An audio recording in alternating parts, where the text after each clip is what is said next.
I'm Colonel Layla Reeves, 44 years old, and I built my career from the ground up. No shortcuts, no favors, just consistency and service. For years, I backed the people I cared about, especially one man I thought I'd spend my life with. But when he tried to belittle me at his own promotion ceremony, pretending I'd never gone anywhere in my career, I made a decision that changed everything. Have you ever been dismissed, underestimated, or talked down to by someone you once gave everything to? If you have, share your story in the comments. Trust me, you're not the only one. Before I get into what happened, tell me where you're watching from. And if you've ever had to reclaim your self-respect after someone crossed the line, hit like and subscribe for more real stories about boundaries and rising back up. What happened next even he didn't see coming. I served in the Air Force for 26 years before anyone outside my command really understood what that meant. Most people hear military and think uniforms, salutes, maybe a deployment or two. They don't see the late nights reviewing personnel files, the impossible decisions about who gets promoted and who doesn't. The weight of knowing your signature can change someone's entire career. By the time I made colonel at 44, I'd earned every thread on my uniform. I'd led squadrons, managed crises, and learned that real authority whispers while insecurity shouts. So when Mason Hart sent me that message, I knew exactly what kind of man he'd become. The text arrived on a Tuesday morning while I was reviewing quarterly readiness reports. "Come to my promotion," it read. "I want you to see what a success looks like now." Then, because subtlety was never his strength, too bad you never even made captain. I stared at my phone for a long moment, then set it down and returned to my work. Mason and I had dated 8 years ago, back when I was a major and he was still figuring out how to spell leadership. We'd met at a joint training exercise where he spent more time talking about his career trajectory than actually performing his duties. At first, I thought his ambition was attractive. Ambition in moderation can be. But Mason didn't do moderation. He treated rank like a competition, every promotion board like a personal referendum on his worth as a human being. When I made lieutenant colonel 2 years into our relationship, he congratulated me with a smile that didn't reach his eyes. When the board results were posted, he'd spent 3 days analyzing why certain people got selected, building elaborate theories about politics and favoritism. He never once considered that maybe, just maybe, some people earned it. Our relationship ended quietly one autumn evening when I realized I was exhausted from making myself smaller so he could feel bigger. He'd made another comment about my workaholic tendencies, and I'd looked at him across the dinner table and thought, I don't want to do this anymore. The breakup was civil, almost painfully so. We divided our few shared belongings, unfollowed each other on social media, and went our separate ways. I threw myself into work, took a challenging staff position at the Pentagon, and stopped thinking about Mason Hart entirely. Until that message. I read it again, noting the assumptions baked into every word. He thought I'd stalled at captain. He thought he'd somehow surpassed me. He thought inviting me to watch him succeed would hurt. The arrogance was almost impressive. I forwarded the message to my assistant, Captain Jordan Wells, with a simple question. "Do you know anything about a promotion ceremony this Friday at Balling?" Jordan called me back within the hour. "Ma'am, that's the one you're presiding over. Brigadier General Price asked if you'd officiate since you're in town. It's a small ceremony, mostly junior officers getting their first promotions." "Who's on the list?" I heard papers shuffling. "Let me check. We've got 3 second lieutenants moving to first lieutenant, 2 first lieutenants making captain, and, oh, Lieutenant Mason Hart is one of them. 01-02. Do you know him?" I smiled despite myself. "We've met. Should I ask General Price to assign someone else?" "No," I said. "I'll be there." I arrived at the ceremony venue 90 minutes early, standard practice for any official function. The small auditorium at Balling had been set up with neat rows of chairs, a simple stage, and an American flag positioned just right of center. Sergeant Talia Moreno, the admin NCO coordinating the event, met me at the entrance with a clipboard and a nervous smile. "Colonel Reeves, thank you so much for coming early. General Price wanted to make sure everything was perfect." "Walk me through the order of events, Sergeant." We went over the program together. 6 promotions total, alphabetical by last name. Mason would be fourth. I'd present each officer with their new rank insignia, offer brief congratulations, and allow time for family members to participate in the pinning.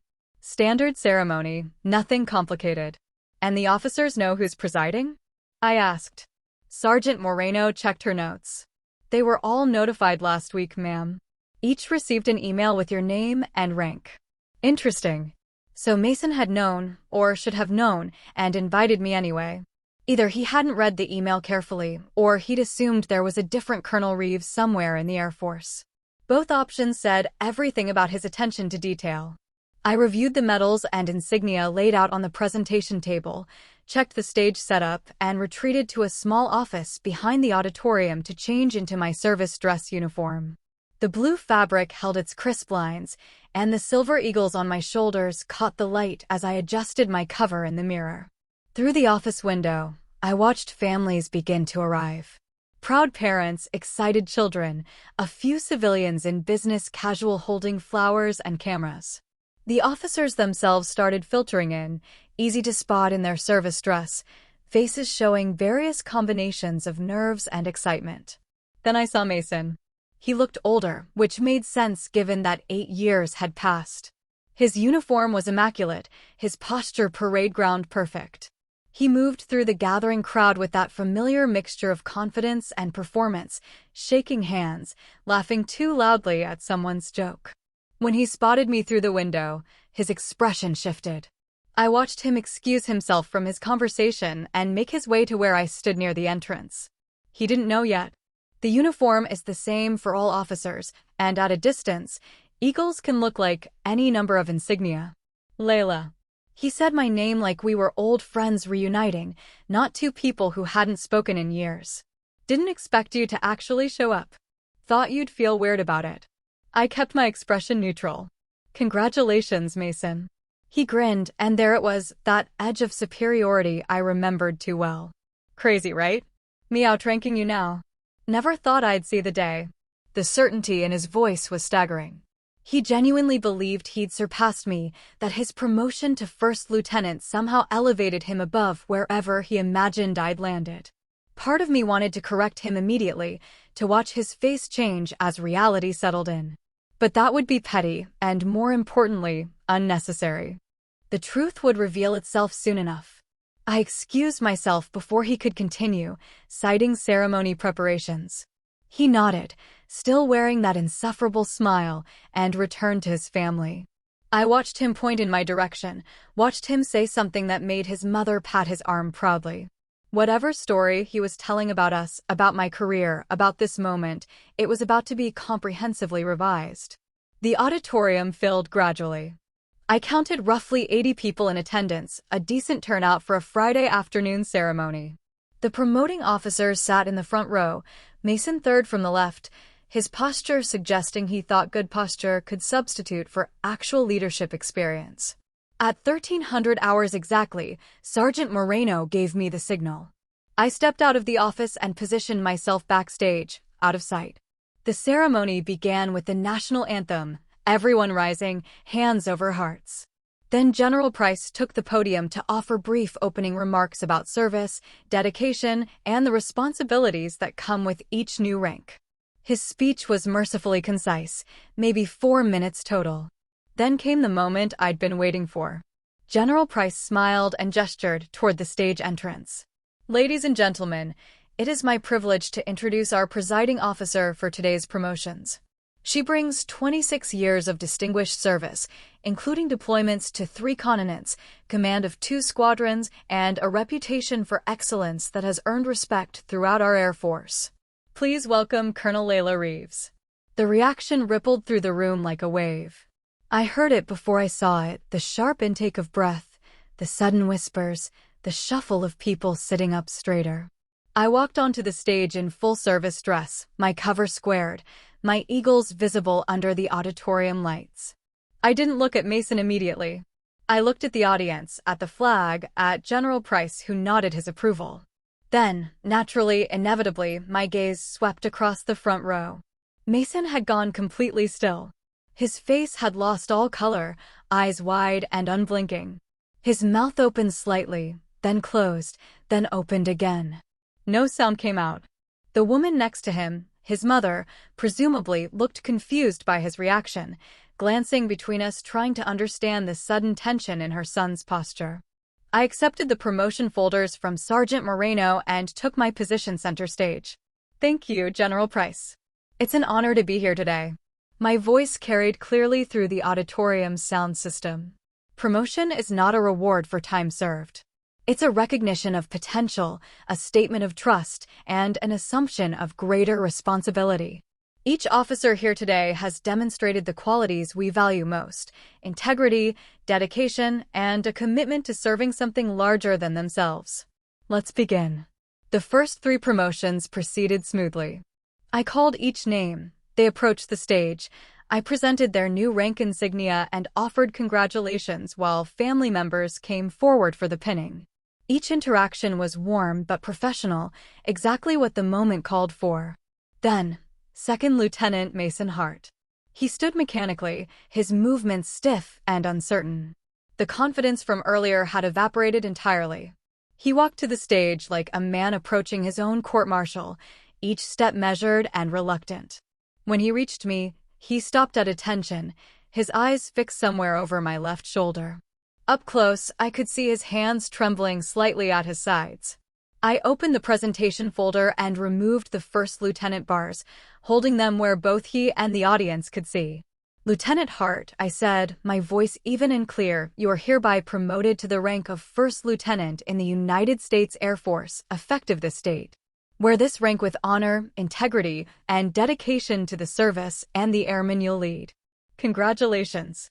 I extended the insignia toward him. He took them with shaking hands, barely managing to maintain eye contact. Thank you, ma'am, he whispered, the words barely audible. His mother approached the stage for the pinning, her expression still confused but proud. She removed his second lieutenant bars and replaced them with the new ones, then stepped back to take a photo. Mason stood frozen throughout, his face a careful mask that couldn't quite hide his shock. The ceremony continued. 2 more promotions, 2 more families celebrating. When the last officer had been pinned and photographed, General Price returned to the podium for closing remarks. I stood to the side, hands clasped behind my back, and watched the audience. Several people kept glancing at Mason, clearly noting his unusual stillness, the way he seemed to be processing something catastrophic. After General Price concluded his remarks and dismissed everyone, the auditorium erupted into celebration. Families swarmed the newly promoted officers, cameras flashed, and the noise level jumped from solemn to chaotic in seconds. I remained on stage, accepting congratulations from several senior NCOs and fielding questions from a captain who wanted advice about squadron command. Through it all, I tracked Mason peripherally. He stood slightly apart from his family, his new rank freshly pinned, looking like he wanted the floor to open and swallow him whole. His mother kept trying to pull him into photos, but his smile was ghastly, his eyes distant. Jordan Wells found me after about 20 minutes, tablet in hand with the post-ceremony paperwork that needed my signature. That went well, ma'am. Very dignified. Thank you, Captain. Although, Jordan hesitated, then continued carefully. Lieutenant Hart seems to be having some kind of crisis. Is there anything I should know? Nothing that concerns you or the ceremony. Everything was conducted appropriately. Jordan nodded, accepting the boundary. General Price wants to thank you personally before you leave, if you have a moment. I signed the necessary documents, then allowed Jordan to escort me to where General Price stood speaking with several of the promoted officers' family members. He saw me approaching and excused himself, extending his hand. Layla, thank you again for doing this. I know your schedule is demanding. It was my pleasure, sir. They're good young officers. Most of them. His expression suggested he'd picked up on something. I understand you and Lieutenant Hart have history? We dated briefly years ago. It ended amicably. Amicably enough that he invited you to a ceremony? I chose my words carefully. He invited me under certain assumptions about my career trajectory. Those assumptions were incorrect. General Price's eyes crinkled with understanding. I see. Well, whatever personal dynamics exist, you handled everything perfectly. Professional, dignified, exactly what these ceremonies should be. We spoke for a few more minutes about upcoming command changes and a strategic planning session scheduled for the following month. When we finished, I made my way toward the exit, ready to return to the endless stack of work waiting at my office. Colonel Reeves. I turned. Mason stood 5 feet away, somehow both at attention and completely disheveled despite his perfect uniform. His mother had apparently given up trying to engage him and was speaking with other families across the room. Lieutenant Hart. Could I? He swallowed hard. Could I speak with you privately? Just for a moment. I considered declining. I had legitimate work waiting, and nothing required me to make this easier for him. But something in his expression suggested this was important to him, and whatever our history, the man deserved a chance to speak. Briefly, I led him to the same small office where I'd changed earlier. It was quiet, removed from the celebration in the main auditorium. I closed the door and turned to face him, maintaining professional distance. Mason opened his mouth, closed it, then tried again. You outrank me. It wasn't a question, but I answered anyway. Yes. By how much? For grades. I made Colonel 3 years ago. He processed this information like someone working through a difficult equation. When I invited you, when I said those things about you never making captain, I was already a lieutenant colonel. I finished. I made captain at 29, major at 35, lieutenant colonel at 39, and colonel at 41. The numbers seemed to physically hurt him. He closed his eyes briefly, then opened them again. Why didn't you tell me? You didn't ask, I said simply. You assumed. You assumed my career had stalled, that I'd somehow failed, that you had surpassed me. You built an entire narrative without ever checking if it was true. I thought, he stopped himself. I don't know what I thought. That you'd stayed a captain, maybe? That you'd left the service. I don't know. You thought what made you feel superior, I said, not unkindly but not softening the truth either. You needed to believe you'd won something. He flinched. That's not fair. Isn't it? Mason, you invited me here specifically to show off, to prove something about your success and my supposed failure. You sent me a message designed to hurt. And you did all of that without knowing anything about my actual career. The silence stretched between us. Outside, I could hear muffled laughter, the sounds of families celebrating. In here, there was only uncomfortable truth. I'm sorry, he finally said. For what I said in the message. For assuming. He gestured helplessly. For all of it. Apology noted. Is that all? He looked genuinely lost. What else do you want me to say? We haven't spoken in 8 years, Mason. You reached out not to reconnect, not to genuinely celebrate your achievement, but to gloat over what you thought was my failure. I'm not angry about it. I'm disappointed that you're still the same person who needed to make me smaller to feel bigger. I'm not, he stopped, seemed to reconsider. Maybe I am. I don't know. I softened slightly, seeing genuine confusion in his face. Rank isn't the measure of a person's worth. It's responsibility, it's trust earned, but it's not who you are. The fact that you tied so much of your identity to it, that you measured our entire relationship by it, that's the real problem. Not the bars on your shoulder, but what you think they mean about you. I thought if I could just make lieutenant, then captain, then major. I thought it would finally feel like enough. The admission was raw, almost painful to hear. And now? Now I'm a first lieutenant who just got pinned by a colonel he used to date, who he insulted via text message, and I feel like the smallest person in the building. Good, I said, and his eyes widened. Not because I want you to suffer, but because humility might be the first honest thing you've felt about rank in years. You're a first lieutenant now, Mason. That means you're responsible for airmen who will look to you for leadership. If you spend your time worrying about whether you're important enough, impressive enough, high-ranking enough, you'll fail them. But if you focus on doing the job well, on being someone worth following, the rest takes care of itself. He looked at me with something like wonder, as if seeing me clearly for the first time in our entire relationship. You really believe that? I've lived it for 26 years. Yes, I believe it. Mason nodded slowly. Can I ask, did you ever think about reaching out? After we broke up? No, I answered honestly. I spent about 6 months processing everything, then I moved forward. You were part of my past, but not someone I needed in my future. That's fair. He took a breath. Is there any chance we could stay in touch? Not romantically, he added quickly. Just. I think I could learn from you. I considered it carefully. There was sincerity in his question, but also the reality that some relationships serve their purpose and end. Trying to resurrect something, even as friendship, often just delays the necessary letting go.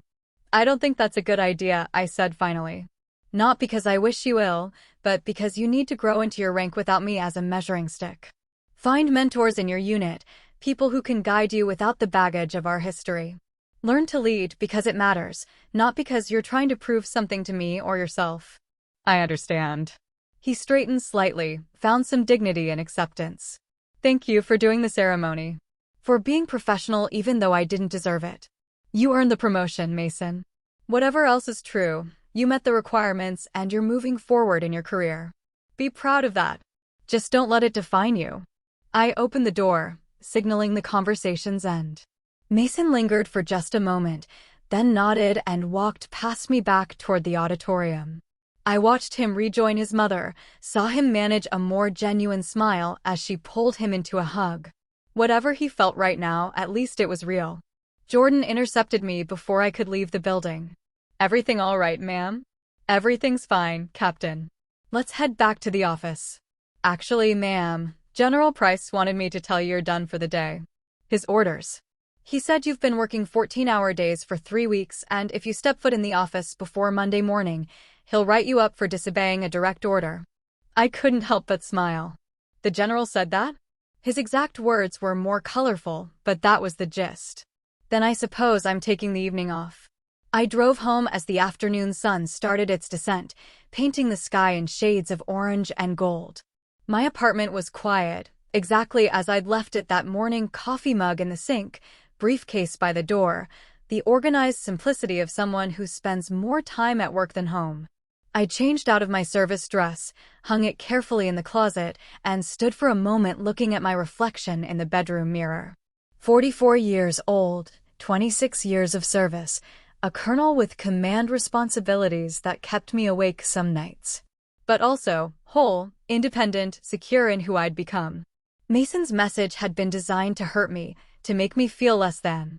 Instead, it had reminded me how far I'd come, how much I'd earned, and how little I needed external validation to know my own worth. My phone buzzed with a text from Jordan. Lieutenant Hart just sent a follow-up email to admin. Asked if there was any feedback from the ceremony or his performance. Very professional tone. Thought you'd want to know. I smiled. Maybe he was learning already. Or maybe he was just good at appearances. Time would tell. I poured myself a glass of wine, settled onto my couch, and pulled up the stack of reading I'd been neglecting: leadership journals, strategic analyses, the kind of professional development that never really stops regardless of your rank. My career didn't define me, but it was part of who I was, woven into my identity in ways both complex and simple. Mason had invited me to his promotion thinking he'd finally achieved something that would eclipse me.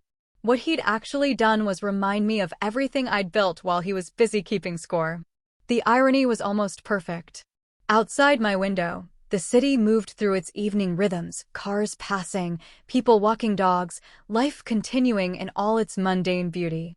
And somewhere in that same city, a newly promoted first lieutenant was hopefully learning that rank without character is just jewelry, authority without integrity is just noise. I hoped he'd figure it out. I genuinely did. But whether he did or didn't, my path continued forward, built on 2 decades of choices that prioritized substance over show, leadership over posturing, service over ego. Mason Hart would have to find his own way. I already had mine. The promotion ceremony felt like a lifetime ago already, fading into just another professional duty completed, another item checked off an endless list. But before I let it go entirely, I allowed myself one moment of satisfaction.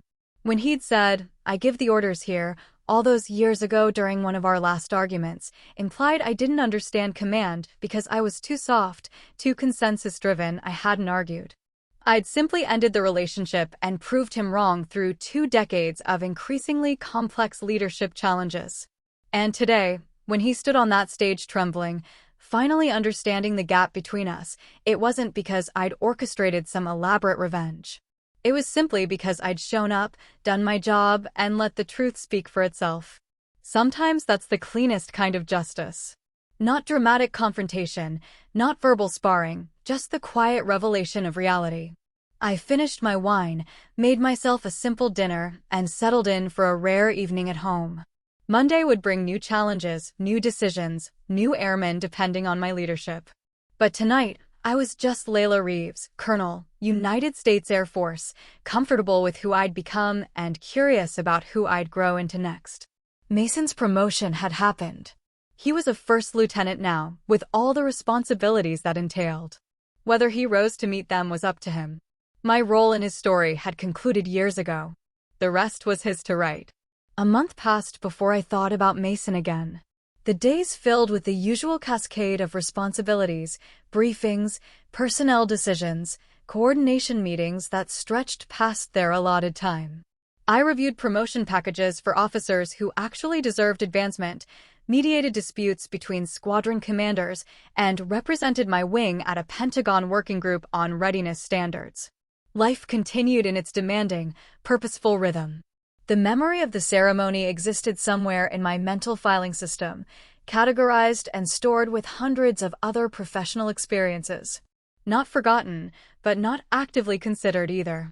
Then Jordan knocked on my office door one afternoon with an odd expression.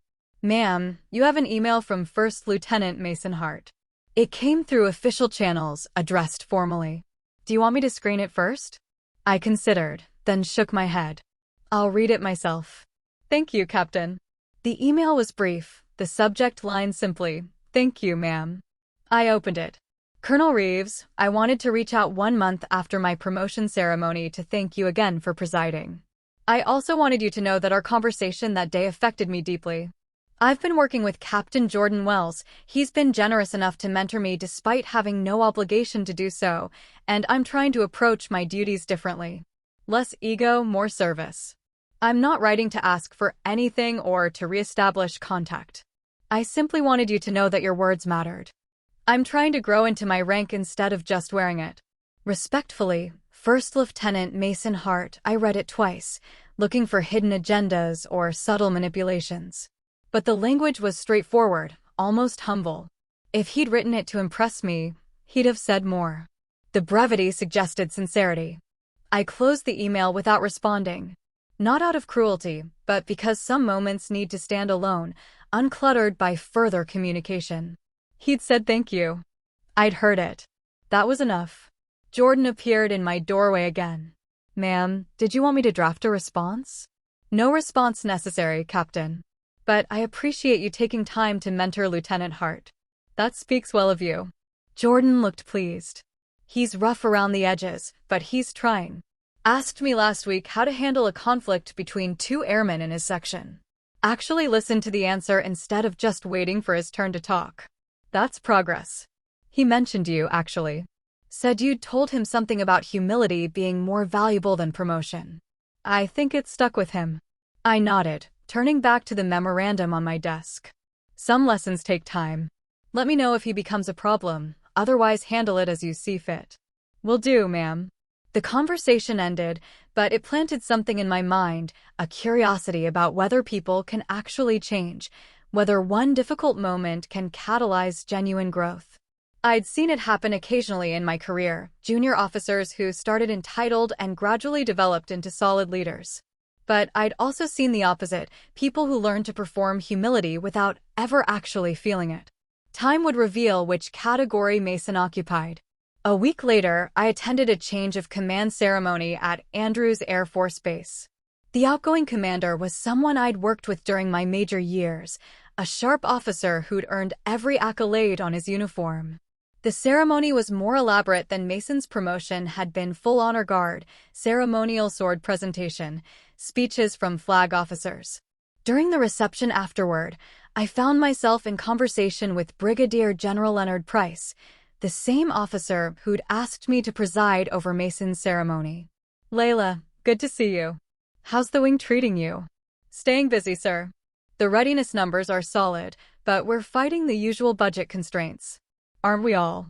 He sipped his champagne, then added casually, I heard you had a personal connection to one of the lieutenants at that ceremony last month. The Heart Kid. I kept my expression neutral. We dated briefly years ago. Ancient history. He's been asking questions about command track positions, trying to fast-track his way to captain. I felt a familiar disappointment settle in my chest. Is he qualified? Not particularly. He's adequate at his current job, but nothing exceptional. My chief of staff thinks he's more interested in the rank than the responsibility. That sounds like Mason. General Price studied me carefully. You want me to redirect his ambitions? No, sir. He'll either figure it out or he won't. But I'd appreciate you not giving him any special consideration based on his connection to me. Let him rise or fall on his own merits. That's my default setting anyway, but good to know. He glanced across the reception area where several officers were engaged in animated conversation. You know, when I asked you to preside over that ceremony, I didn't know about your history with Hart. My staff just pulled your name as a local 06 with availability. Would you have declined if you'd known in advance? I thought about it honestly. Probably not. It needed to be done, and personal discomfort isn't a valid reason to avoid duty. That's why you're wearing eagles, he said approvingly. A lot of officers would have found an excuse. The reception continued around us, but I found myself thinking about Mason again, not with affection or even lingering resentment, but with a kind of resigned understanding. He was still chasing rank like it would solve something internal, still believing the next promotion would finally make him feel adequate. Some patterns run deep. I stayed at the reception for exactly as long as protocol required, then made my excuses and drove back to my office. The sun was setting, painting the sky in those particular shades of purple and orange that only appear in late spring. The base was quiet, most personnel already gone for the evening. My office felt like a sanctuary, organized, purposeful mine. I sat at my desk and pulled up the strategic planning document I'd been working on for the past 2 weeks. It was detailed work, requiring attention to resource allocation, personnel projections, and operational requirements across multiple fiscal years. The kind of work that had no immediate glory, but determined whether missions succeeded or failed years down the line. This was what rank actually meant at the senior levels: endless responsibility, complex decisions, and the knowledge that every choice rippled through hundreds of lives. Mason was still thinking about rank as achievement. I'd moved past that years ago, into the space where rank was simply the authority needed to accomplish important work. The recognition was nice, the pay increase welcome, but the essence was service, not status. My phone buzzed with a text from my mother. How was the ceremony? I'd mentioned attending the change of command, but hadn't provided details. Went well. Long speeches, good food, the usual. You sound tired, honey. Taking care of yourself? As much as the job allows. That means no. I'm in town next week for a doctor's appointment. Let me take you to dinner. I smiled despite my fatigue. My mother had an uncanny ability to sense when I needed grounding. I'd like that. Let me know when and where. Will do. Love you. Love you too, Mom. I set the phone aside and returned to my work, but something had shifted. The interaction with General Price, combined with my mother's check-in, created a moment of clarity. I'd spent 8 years building a career that would have been unimaginable to the major who'd dated Mason Hart. I'd commanded squadrons, shaped policies, and earned respect from officers decades into their own service. And somewhere in all that achievement, I'd forgotten to take satisfaction from it.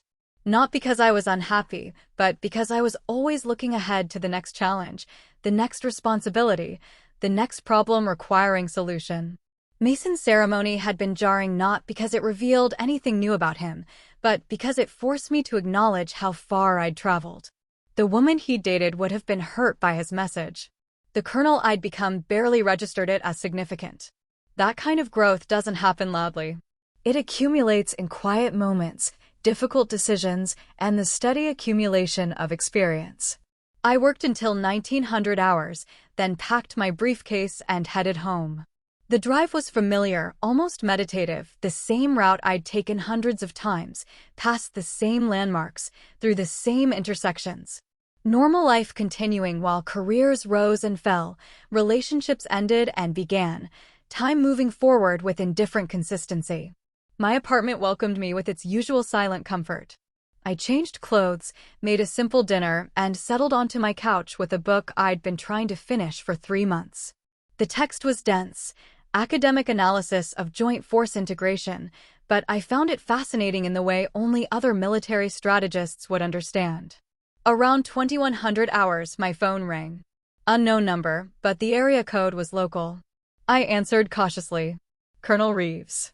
Ma'am, this is First Lieutenant Hart. I apologize for calling your personal number. I got it from the recall roster. I know this is inappropriate, but I needed to speak with you. I sat up straighter, instantly alert. Lieutenant, this is highly irregular. If you have official business, route it through proper channels.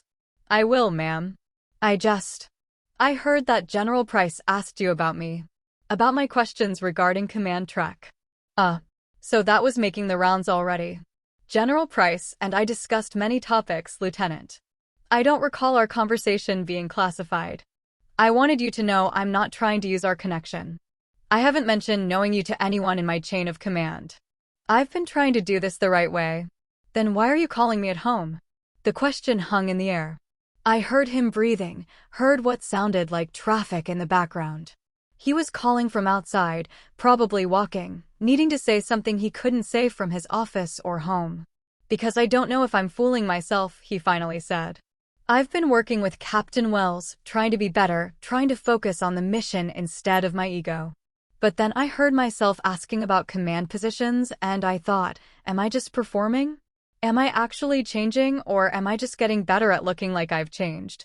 The honesty was unexpected. I softened my tone slightly. Lieutenant, personal growth isn't a linear process. You'll have moments of genuine progress and moments where you backslide into old patterns. The question isn't whether you occasionally think about advancement. That's natural. The question is why you want it and what you'll do with it when you get it. How do I know the difference? You probably won't. Not clearly, not for years. But the fact that you're questioning yourself, that you're worried about your motivations, that's actually a good sign. The officers who never examine their ambitions are the ones who become toxic leaders. So I should just keep going? Keep trying. That's all any of us can do. There's no epiphany, no single moment where everything clicks and you suddenly become the leader you want to be. It's daily choices, repeated efforts, and occasionally recognizing you've grown when you didn't even notice it happening. Can I ask you something personal, ma'am? I hesitated. You can ask. I may not answer. When did you know you were ready for colonel? Like, really ready, not just technically qualified. I thought back to my own lieutenant colonel years, the gnawing uncertainty about whether I could handle the increased responsibility. I didn't know, I admitted. I got the promotion, pinned on the Eagles, and spent the first 6 months terrified I was going to catastrophically fail. But I did the work anyway, made decisions even when I wasn't certain, and gradually realized competence isn't about never doubting yourself. It's about functioning despite the doubt. That actually helps, ma'am. Thank you. Lieutenant, you need to hang up now and not call this number again unless there's a genuine emergency. Clear? Yes, ma'am. Crystal clear. And ma'am, I really am trying. I know you are. Good night, Lieutenant. I ended the call and sat in the quiet of my living room, processing the conversation. Mason was struggling, genuinely it seemed, with the gap between who he'd been and who he wanted to become. That struggle was worth something, even if the outcome remained uncertain. I made a note to mention the call to Jordan Wells, not as a reprimand but as context. Jordan was doing good work mentoring Mason, and he deserved to know the full picture. The next morning, I arrived at my office to find a stack of promotion packages waiting for review. 23 officers up for consideration, each packet containing evaluations, performance reports, and recommendation letters. This was the quiet machinery of the Air Force, the system that determined who advanced and who plateaued. I spent 4 hours reviewing each package carefully, making notes about strengths and weaknesses, comparing officers against the published standards. 3 of the candidates were clearly exceptional, strong performers with consistent records and proven leadership. 5 were adequate but unremarkable. The rest fell somewhere in between. When I reached the final package, I recognized the name. First Lieutenant Sarah Martinez, someone I'd worked with briefly 2 years ago. She'd been a second lieutenant then, eager but unrefined. Her current evaluations showed remarkable growth, strong ratings, specific examples of initiative and leadership, enthusiastic recommendations from her chain of command. I wrote a positive endorsement and moved her packet to the Recommend Promote stack. This was how the system worked when it functioned properly. Officers who performed well, who grew into their responsibilities, who demonstrated the Air Force's core values, they advanced. Officers who stagnated or who prioritized self-interest over service, they plateaued. Mason would find his place in that spectrum eventually. Where he landed was entirely up to him. Jordan knocked and entered with my morning briefing. "Ma'am, quick heads up, Lieutenant Hart called me last night. Said he'd spoken with you and wanted to apologize for crossing boundaries. I told him to put it in writing and route it through me. He did. The memo's in your inbox. Very professional." "Thank you, Captain." I was going to mention the call. "He's learning," Jordan said. "Slowly, but he's learning. Yesterday, he asked me how to give constructive feedback to an underperforming airman without destroying the kid's confidence. That's the kind of question good leaders ask. Keep working with him." "But Jordan, I made sure he met my eyes. Don't let him use you as a backdoor to my attention. If he needs something from me, it goes through official channels or not at all." "Understood, ma'am." I've been careful about that. The day continued in its usual pattern of meetings, phone calls, and decision-making. I briefed the wing commander on our readiness posture, attended a working group on personnel retention, and reviewed a draft policy on professional military education requirements. Normal work for a normal Thursday. But throughout the day, I found myself thinking about the trajectory of a career, how it's built through thousands of small moments, each choice compounding over time. Mason's promotion ceremony had been one moment in his career and mine. For him, it was a jarring realization about how badly he'd misjudged our relative positions. For me, it was a reminder of everything I'd built through consistent effort and genuine dedication to service. Neither of us would remember it the same way, and both perspectives were valid from where we stood. That evening, I met my mother for dinner at a small Italian restaurant near her hotel. She looked good, healthy, energetic, more relaxed than I'd seen her in months. We ordered wine and pasta and spent the first 20 minutes catching up on family news and her recent travels. Then she asked, with the directness only mothers can manage, "What's bothering you, honey? You look tired." "Just work." "It's always work. It's never just work with you." "What happened?" I found myself telling her about Mason's ceremony, about the message he'd sent, about the awkward confrontation afterward. My mother listened without interrupting, her expression shifting from curiosity to understanding to something almost sad. When I finished, she reached across the table and squeezed my hand. "You know what strikes me most about that story?" she asked. "What?" "That you handled it perfectly. You didn't gloat, didn't humiliate him publicly, didn't use your rank as a weapon. You just did your job and let reality speak for itself. That's real maturity, Layla." "I'm 44 years old, Mom. I should be mature by now." "You'd be surprised how many people reach middle age without learning that lesson. Your father never did." She rarely mentioned my father, who'd left when I was 12. He always needed to be the smartest person in the room, the most successful, the most impressive. It exhausted him and everyone around him. "You're nothing like that." Some days I worry I'm too focused on work, that I've sacrificed too much for the career. My mother shook her head firmly. "You've made choices, Layla. Conscious choices about what matters to you. That's not sacrifice, that's integrity. You wanted to serve, to lead, to make a difference. You've done all of that. Don't let some ex-boyfriend's insecurity make you question your path." "He's not making me question it. I struggled to articulate the feeling. Sometimes I wonder if I've become too hard, too focused on the mission at the expense of connections." "Did you show Mason any kindness during your conversation?" "I tried to. I gave him honest feedback, told him he could grow." "Then you're not too hard. You're appropriately calibrated for your responsibilities. The Air Force needs leaders who can be firm and fair simultaneously. That's exactly what you are." We finished our dinner talking about lighter topics, her upcoming vacation, a book she'd just finished, my plans to finally repaint my apartment. By the time we said goodbye in the parking lot, I felt steadier, more grounded in my choices. "Come visit me soon," my mother said, pulling me into a hug. "Don't wait for Christmas. Just show up one weekend." "I'll try, Mom." "No promises, but I'll try." That's all I ask. I drove home feeling grateful for her perspective, for the reminder that my career wasn't a deviation from life, but an expression of who I'd chosen to become. 3 months after the ceremony, I received orders to attend a strategic planning conference in Colorado Springs. 2 weeks of intensive discussions about Air Force priorities, resource allocation, and long-term force structure. The kind of assignment that was intellectually stimulating, but physically exhausting. I flew out on a Sunday evening, checked into the hotel, and spent Monday morning reviewing conference materials. The attendees were mostly O5s and OSIXs, with a few O7s sprinkled in for senior leadership perspective.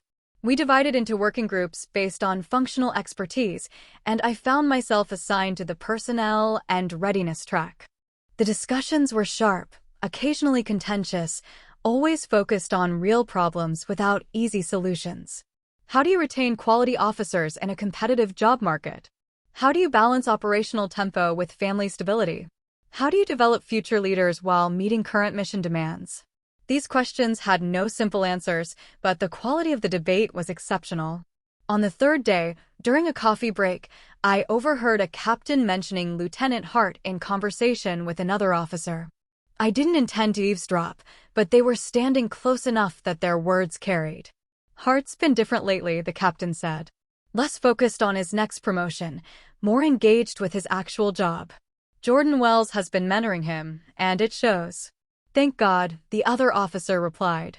"He was insufferable 6 months ago. Constantly talking about his career timeline, comparing himself to other lieutenants. I thought he was going to be one of those toxic climbers. He still has moments, but yeah, significant improvement." Whatever happened, something knocked him down a few pegs in a good way. I moved away before they noticed me listening, but the conversation stayed with me. Maybe Mason was genuinely changing.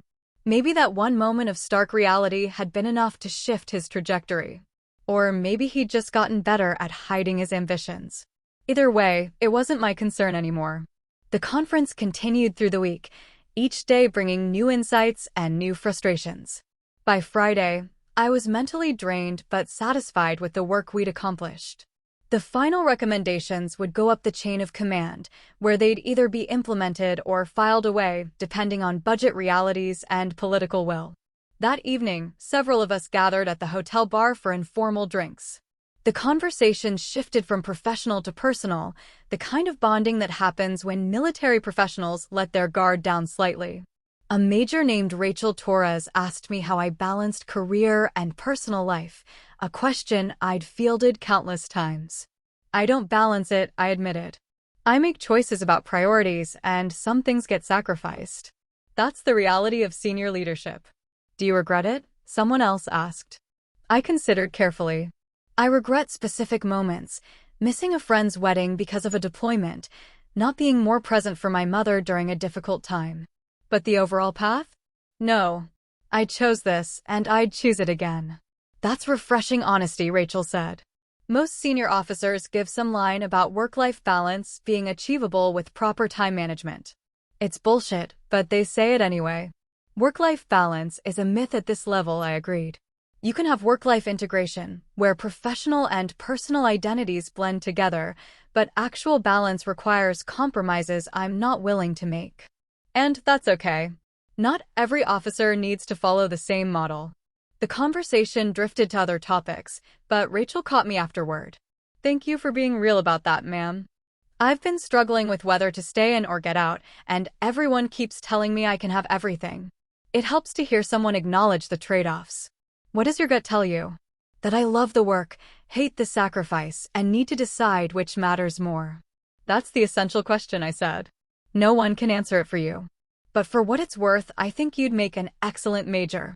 Your analysis in the working groups was sharp." She looked genuinely pleased. "Thank you, ma'am. That means something coming from you." I flew home on Saturday, exhausted but satisfied. The conference had been valuable, both professionally and personally. I'd contributed meaningfully to important discussions, connected with other senior leaders, and been reminded why I'd dedicated my life to this service. Sunday, I spent recovering, sleeping late, doing laundry, catching up on personal errands that had accumulated during the week. Monday morning arrived with its usual cascade of demands. Back to the office, back to the steady rhythm of command, back to making decisions that would affect hundreds of people I'd never meet. Normal service resumed. And somewhere in the same Air Force, First Lieutenant Mason Hart was presumably doing the same, showing up, doing his job, hopefully growing into the leader he'd claimed he wanted to become. Our paths had crossed briefly, awkwardly, conclusively. The ceremony was done, the message delivered, the lesson learned or not learned as the case may be. Life continued forward, as it always does, indifferent to our small dramas and private revelations. I had work to do, airmen to lead, and a career still unfolding in ways I couldn't predict. That was enough. That had always been enough. 6 months had passed since Mason's promotion ceremony when I received an unexpected email from General Price. The subject line read, "Your input requested, Officer Development." I opened it during a brief gap between meetings. "Layla, I'm putting together a panel to discuss toxic leadership and officer development for our Wing Commander Conference next month. Would you be willing to participate? The discussion will focus on identifying early warning signs of problematic behavior patterns and intervention strategies. Given your background in personnel development, I think you'd bring valuable perspective. Let me know by Friday." Len, I responded affirmatively within an hour. The topic was important, and these kinds of discussions could actually influence how the Air Force developed its officers. If I could contribute to better leadership across the force, that was time well spent. The conference was scheduled for late November at the National Defense University in Washington. I arrived early, as always, and reviewed my notes while other panelists trickled into the conference room. There were 5 of us total, 2 colonels, a brigadier general, a senior NCO with 30 years of experience, and a civilian psychologist who specialized in organizational behavior. General Price opened the session by framing the problem. "Ladies and gentlemen, we have an endemic issue in our officer corps. Not universal, but persistent. Young officers who prioritize personal advancement over mission effectiveness, who view leadership as a status symbol rather than a responsibility, who create toxic climates that drive good people out of service. We need to get better at identifying these patterns early and either correcting them or counseling officers out before they do serious damage."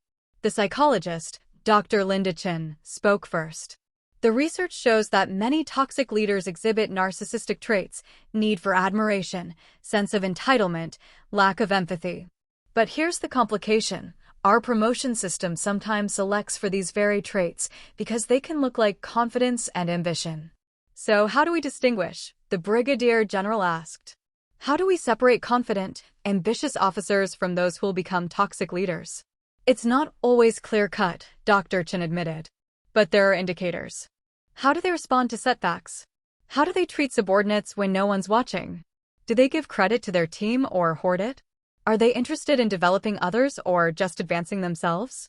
I found myself thinking about Mason, how he'd responded to my promotions with resentment, how he'd treated my success as somehow diminishing his own worth. Those had been warning signs I'd recognized but hadn't named at the time. When my turn came to speak, I chose my words carefully. "I think one key indicator is how officers talk about rank. Every officer wants to advance. That's natural. But some officers talk about rank as if it's inherently valuable, as if wearing a certain insignia makes them worthwhile. Others talk about it as a tool, the authority needed to accomplish more complex missions. That distinction matters." "Can you give an example?" the senior NCO asked. "I've known officers who constantly compared themselves to peers, who measured their worth by their position on the promotion timeline, who seemed to think achieving a certain rank would solve something internal. And I've known officers who barely mentioned their own advancement, but focused intensely on preparing for higher levels of responsibility. The second group usually becomes better leaders." The brigadier general nodded. I've seen that pattern too. The ones who are desperate for promotion often do the worst with it once they get it. They don't know what to do with the authority because they never thought past the acquisition of it. We spent 2 hours discussing intervention strategies, mentorship approaches, and systemic changes that might help. The conversation was frank, sometimes uncomfortable, always productive. These were experienced leaders willing to acknowledge flaws in how the Air Force developed its people. During a break, General Price pulled me aside. Your comments about rank and identity hit home. I've been thinking about young Hart, the lieutenant from the ceremony you presided over. He fits that pattern you described. I've heard he's improving, I said carefully. Captain Wells speaks well of his recent performance. He is improving, which is why I haven't given up on him. But he still asks me questions about command positions, career timelines, competitive advantages. The language reveals where his focus is. What are you going to do? Keep him in his current position for another year. Give him more time to mature. If he continues improving, he'll make captain on a normal timeline. If he stagnates or reverts to old patterns, the system will sort him out naturally. That seems fair. General Price studied me. You know, he mentions you occasionally. Not constantly, not inappropriately, but he'll reference something you said about leadership or responsibility. Whatever you told him during that private conversation, it stuck. I just gave him honest feedback. Nothing extraordinary. Sometimes that's exactly what people need, someone they can't manipulate, can't charm, who'll just tell them the truth. The conference continued through the afternoon, and by the time I flew back to base, I felt cautiously optimistic. The Air Force had problems, but it also had leaders willing to address them thoughtfully. That mattered. December brought the usual holiday season complications, reduced manning, family commitments, and the pressure to accomplish everything before the end of the fiscal year. I worked through most of December, approving leave requests while declining opportunities to take my own time off. Someone needed to maintain continuity, and I'd long since accepted that senior leadership meant sacrificing personal convenience for organizational stability. On December 23rd, I was working late at the office when Jordan Wells knocked on my door. Ma'am, I know you said not to be disturbed, but Lieutenant Hart is here. Says he needs 5 minutes of your time. Should I send him away? I almost said yes, then reconsidered. It was nearly the holidays, and if he'd made the effort to come here in person, maybe it was important. 5 minutes. Clock starts when he enters. Jordan showed Mason in, then closed the door behind him. Mason stood at attention, looking more nervous than I'd seen him since the ceremony. He'd lost weight, I noticed, not dramatically, but enough to suggest stress or increased physical training. Colonel Reeves, thank you for seeing me. I know it's late and you're busy. 4.5 minutes, Lieutenant. Say what you came to say. He took a breath. I'm here to thank you again, properly this time, for what you said to me after my ceremony. I've spent the last 6 months trying to understand why I tied so much of my identity to rank, why I needed to feel superior to you, why your success threatened me so much. I've been working with a counselor, voluntarily, nothing official, and I'm starting to understand some of it. That's good, Lieutenant. Personal growth is important. But you could have sent an email. I wanted to tell you in person because I owe you an apology. Not just for the message I sent inviting you to the ceremony, though that was terrible, but for every time during our relationship when I made you feel like you needed to be less so I could feel like more. You deserved better than that, and I'm sorry. The apology was unexpected in its specificity. Most people apologize vaguely, leaving the details ambiguous. Mason had named exactly what he'd done wrong. That took courage. Apology accepted, I said. I appreciate you coming here to say it in person. There's one more thing, ma'am. I wanted you to know that I've decided not to pursue command track positions right now. I'm going to focus on being the best flight commander I can be, on developing the airmen in my section, on actually earning the respect I used to just expect. Maybe in a few years I'll be ready for more responsibility. But right now, I'm not. That's a mature decision, Lieutenant. Captain Wells suggested it, but I agreed because I knew it was true. I'm not ready. I need more time to figure out who I am outside of what rank I wear. I looked at him carefully, trying to assess whether this was genuine transformation or just a more sophisticated performance. His body language was different, less rigid, less performative. He wasn't standing at attention trying to impress me. He was just standing there, uncomfortable but honest. "Mason," I said, using his first name for the first time since the ceremony, "I'm glad you're doing this work. Real leadership requires self-awareness, humility, and the ability to put mission and people ahead of ego. If you can develop those qualities, you'll be a good officer. If you can't, you'll plateau no matter how smart or capable you are." "I understand, ma'am." And Mason stopped thinking about me. Stop using me as a measuring stick or a reference point. I'm not your competition, not your mentor, not your standard. Find your own path, measured against your own values. Clear? Crystal clear, ma'am. Thank you. He saluted, I returned it, and he left. I sat at my desk for a long moment afterward, processing the interaction. Maybe he was changing. Maybe that one moment of humiliation had been exactly what he needed to crack through years of defensive posturing. Or maybe he'd simply gotten better at saying what people wanted to hear. Time would tell. What mattered was that I'd done my part, been honest, been fair, been clear about what real leadership required. The rest was up to him. I packed up my work, turned off my office lights, and drove home through empty streets. Most people were already on holiday leave, their offices dark, their homes full of family and celebration. I'd spend Christmas quietly, maybe visit my mother, maybe just read and rest. The solitude didn't bother me. I'd learned years ago that loneliness and aloneness were different things, and I was comfortable with the latter. My career had cost me relationships, normalcy, the kind of domestic stability most people built in their 30s and 40s. But it had given me purpose, authority, the satisfaction of leading well and contributing meaningfully.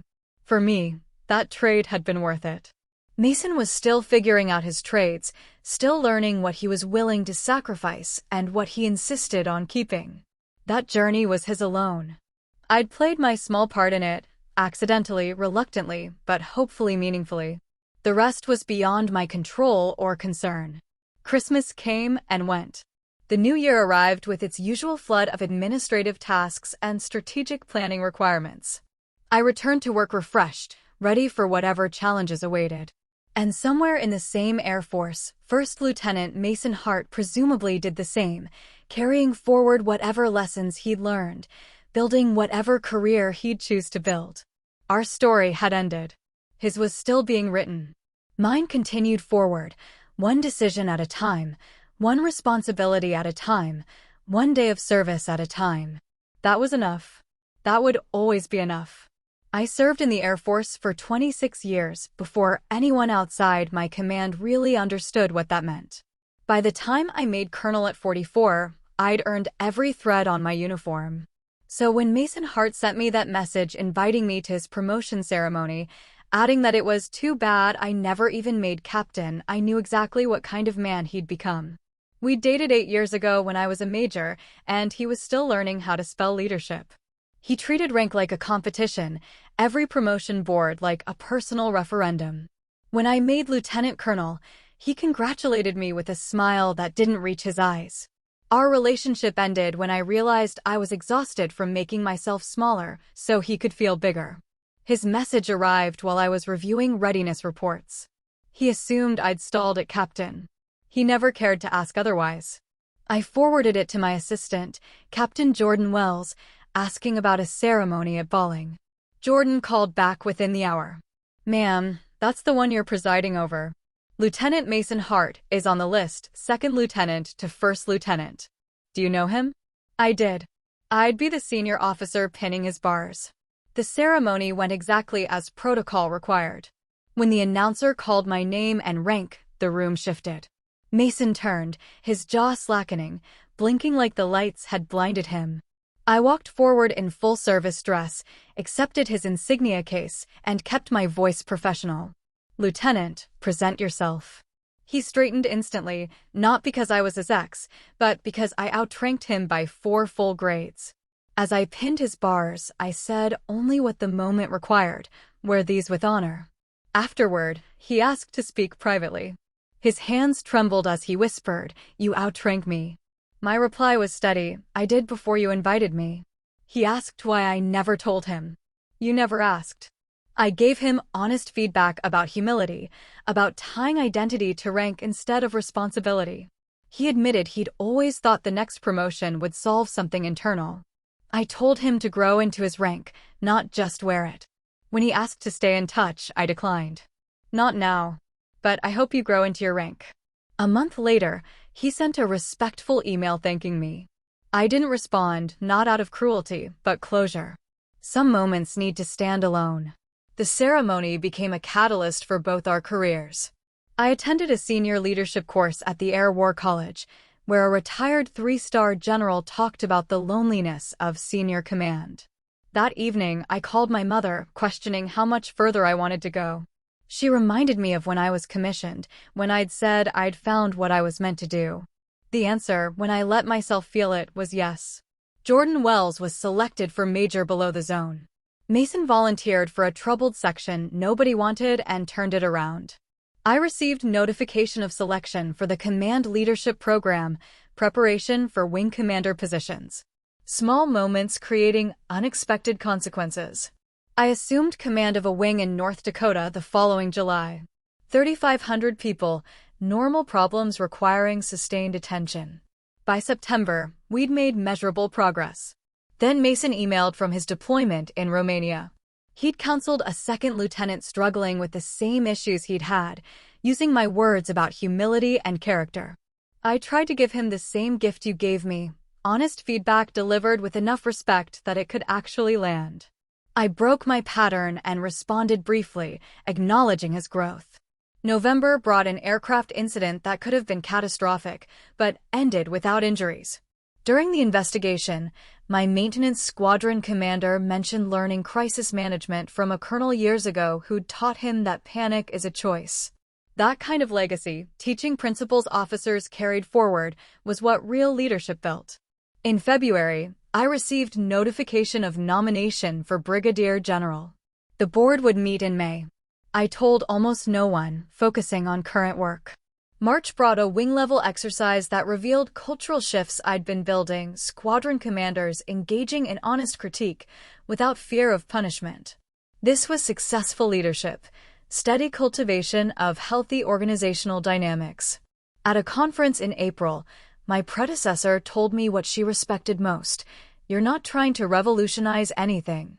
You're just doing the basics extremely well. My entire career had been about mastering fundamentals. Showing up, working hard, telling the truth, taking care of people. Sustained excellence over decades, nothing more complicated. In late May, Jordan messaged that Mason had made captain below the zone. Genuine transformation from insecure second lieutenant to strong junior officer. 2 weeks later, on June 19th, exactly 2 years after his ceremony, I received the call. I'd been selected for Brigadier General. 27 years of service culminating in flag officer rank. Only 4% of colonels ever made it. That evening, I thought about the path that led here. Mason's arrogant message had seemed important 2 years ago, but now felt like a footnote. He'd invited me hoping to make me feel small. Instead, he'd been forced to confront his assumptions and grew from it. I'd presided with professional detachment and moved forward. Both of us ended better than we'd been. I'd earned this promotion through sustained excellence over nearly 3 decades. The rank was just recognition of work already done. The real achievement was who I'd become while doing it.